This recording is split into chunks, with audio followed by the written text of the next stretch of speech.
राम राम भाइयों, आज की नई वीडियो में आपका स्वागत है। दोस्तों, आपने सुना ही होगा कि अंतरिक्ष में स्पेस स्टेशन हमारी पृथ्वी के लगातार चक्कर काट रहा है और ये सालों साल इसके चक्कर काटता ही जा रहा है।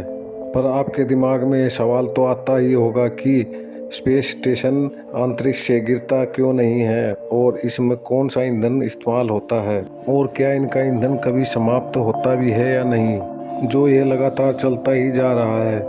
आपको ये भी पता होगा कि हमारा चांद हमारी पृथ्वी से टाइटली लॉक है, इसलिए हमें चांद की एक ही साइड दिखाई देती है। चांद का अंधेरे वाला हिस्सा हमने आज तक पृथ्वी से कभी नहीं देखा।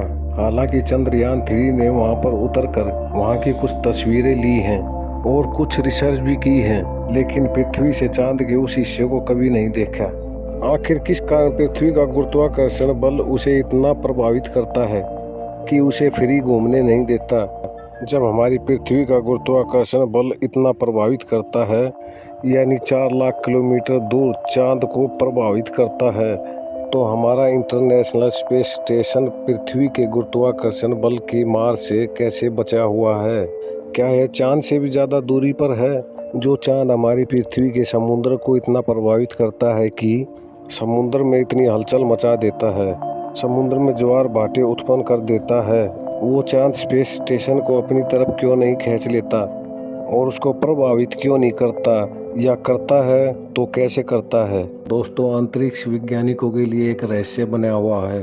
अंतरिक्ष के रहस्य को जानने के लिए ही वैज्ञानिकों ने 19 अप्रैल 1971 को सोवियत संघ द्वारा भेजा गया पहला अंतरिक्ष स्पेस स्टेशन सैल्यूट 1 से लेकर 2024 तक लगभग 12 स्पेस स्टेशन अंतरिक्ष में भेजे जा चुके हैं, और तब से लेकर अब तक अंतरिक्ष में घूम रहे स्पेस स्टेशन धरती पर क्यों नहीं गिर रहे? इस सवाल को जानने से पहले आपको यह पता होना चाहिए कि स्पेस स्टेशन किस लिए बनाया गया है और इसका कार्य क्या है, और इन्हें अंतरिक्ष में कैसे भेजा जाता है, और पृथ्वी के ऑर्बिट में कैसे पृथ्वी के चक्कर लगाता है, और पृथ्वी का गुरुत्वाकर्षण बल इसको क्यों नहीं खींचता।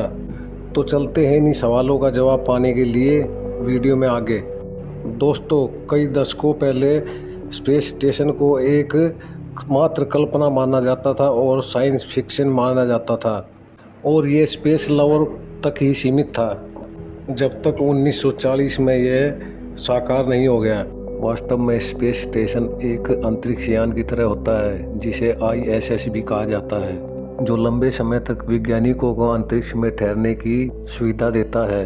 यानी कि अंतरिक्ष में एक हमारा अस्थायी ठिकाना होता है। आसान शब्दों में कहें तो इसे अंतरिक्ष में एक आवास भी कहा जा सकता है, या अंतरिक्ष में बनाया एक होटल समझ सकते हैं, जो वैज्ञानिकों की रिसर्च करने के काम आता है। आपके मन में सवाल आ रहा होगा कि ISS को अंतरिक्ष में बनाने की ज़रूरत क्या थी?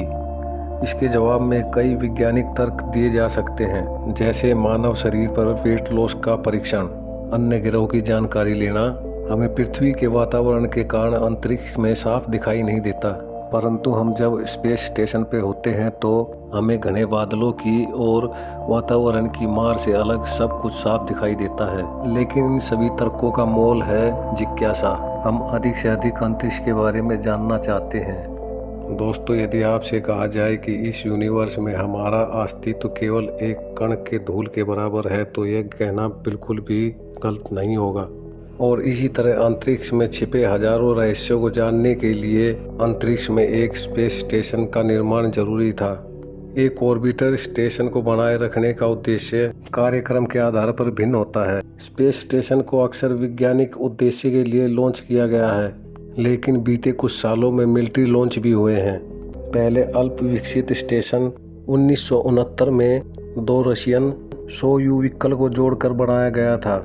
इसके बाद 1984 में इंटरनेशनल स्पेस स्टेशन का निर्माण हुआ। इंटरनेशनल स्पेस स्टेशन पृथ्वी के निचले ऑर्बिट में नासा द्वारा निर्मित 8वां अजूबा है, जो दशकों से मानवता की सेवा करता आ रहा है।